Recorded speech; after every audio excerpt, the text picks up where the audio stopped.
واپس لے لیتے ہیں، تو وہ تو یہ تو obvious ہے، یہ تو اظہر من الشمس ہے کہ وہ خان کو جتنی ولنریبل پوزیشن میں ڈال سکتے ہیں وہ ڈال رہے ہیں۔ ایک طرف وہ کہہ رہے ہیں کہ انٹرنیشنلی خان کو جان کو خطرہ ہے۔ جب کسی لیڈر کی جان کو انٹرنیشنلی خطرہ ہو تو پھر تو اس کی سیکورٹی مزید بیف اپ ہونی چاہیے، وہ تو فل پروف سیکورٹی ہونی چاہیے۔ اس کے لیے تو یہاں پہ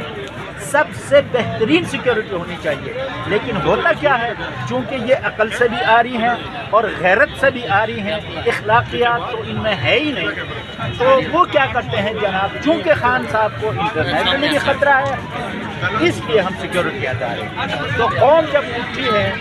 ان خبیثوں کی، یہ جو ذہنی جو شیطنت ہے، جس کی حیثیت ہے، اس کو سمجھتے ہوئے قوم باہر نکلی ہے۔ اب آپ دیکھیں یہاں پہ لوگ ہزاروں سینکڑوں کی تعداد میں آ کے انہوں نے ڈیرا ڈالا ہوا ہے، صرف ایک ہے کہ ہمارے خان کی جان کو کوئی خطرہ نہ ہو، کوئی اس کو زخم نہ پہنچائے۔ تو یہ میں سمجھتا ہوں کہ خان پاکستان کی جان ہے، لٹرلی لوگ اپنی جان پہ کھیل کے، یعنی یہ جو کہتے ہیں نا کہ ہمارا خون حاضر ہے، تو یہ لٹرلی وہ ابھی فار ایگزامپل اگر خان تک پہنچنے کے لیے ان لوگوں سے گزر کے ان کو خان تک پہنچنا ہوگا، تو ہر بندہ جو ہے وہ اپنی جان، مال اور وقت، یہ تینوں چیزیں قیمتی ہوتی ہیں۔ لوگ وقت بھی دے رہے ہیں، اپنی جان بھی لگا رہے ہیں، اپنے وسائل بھی خرچ کر رہے ہیں، تو یہ تین چیزیں جس چیز پر بھی لگ جائیں وہ قیمتی ہوتی ہے، کیونکہ وہ خان صاحب جو ہے ہمارا ہیرا ہے، تو اس کی حفاظت کے لیے ہماری جان، ہمارا مال۔ دیکھیں پاکستان میں ان جیسے حکمرانوں کے ہوتے ہوئے پاکستان میں رہنے سے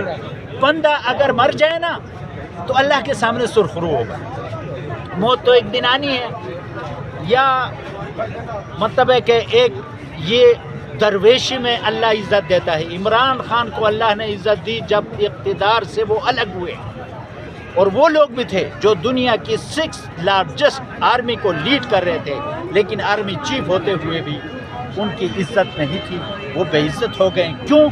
کہ ملک کے ساتھ مخلص نہیں تھے۔ جو اپنے غریب غربا کے ساتھ دھوکہ دہی کرے، جو لوٹی ہوئی مال کو تحفظ دینے کی کوشش کرے، وہ آرمی چیف ہو، وہ نیول چیف ہو، وہ ایئر چیف ہو،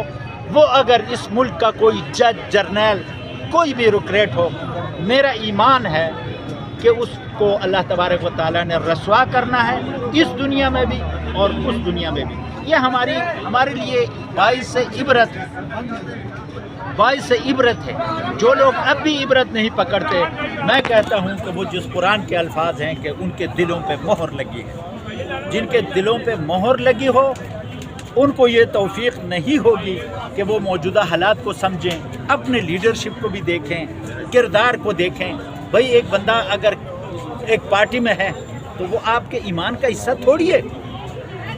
وہ ایمان کا حصہ نہیں ہے۔ اگر آپ کو اتنی آپ میں اخلاقی جرت نہیں کہ آپ کا لیڈر اگر غلط کام کر رہا ہے، لوٹ پلنڈر کر رہا ہے، کرپشن کر رہا ہے، پھر بھی اگر آپ اس کی سپورٹ کرتے ہیں تو آپ اس کی دنیا کے لیے اپنی آخرت تباہ کر رہے ہو۔ میرے نزدیک مسلمان کے لیے اس سے خسارے کا سودا کوئی ہو نہیں سکتا کہ کسی دوسرے کی دنیا بہتر بنانے کے لیے بندہ اپنی آخرت تباہ و برباد کر دے۔ تو جو لوگ ان کی سپورٹ کرتے ہیں، میں ان سے اپیل کرتا ہوں کہ سیاسی ورکرز جس بھی پارٹی کے ہیں، ان کی نیت پہ میں شک نہیں کرتا، لیکن ان کو میں صرف ایک ان کے ذہنوں پر دستک یہ دینا چاہتا ہوں کہ آپ خدا کو حاضر ناظر جان کر یہ دیکھ لیں کہ آپ کا لیڈر اگر کرپٹ ہے، اگر وہ بدعنوان ہے، اس نے اگر پاکستان کے ساتھ زیادتی کی ہے، تو اگر آپ اس کی سپورٹ کر رہے ہیں تو آپ قوم کے بھی مجرم ہیں اور اپنے اللہ کے بھی۔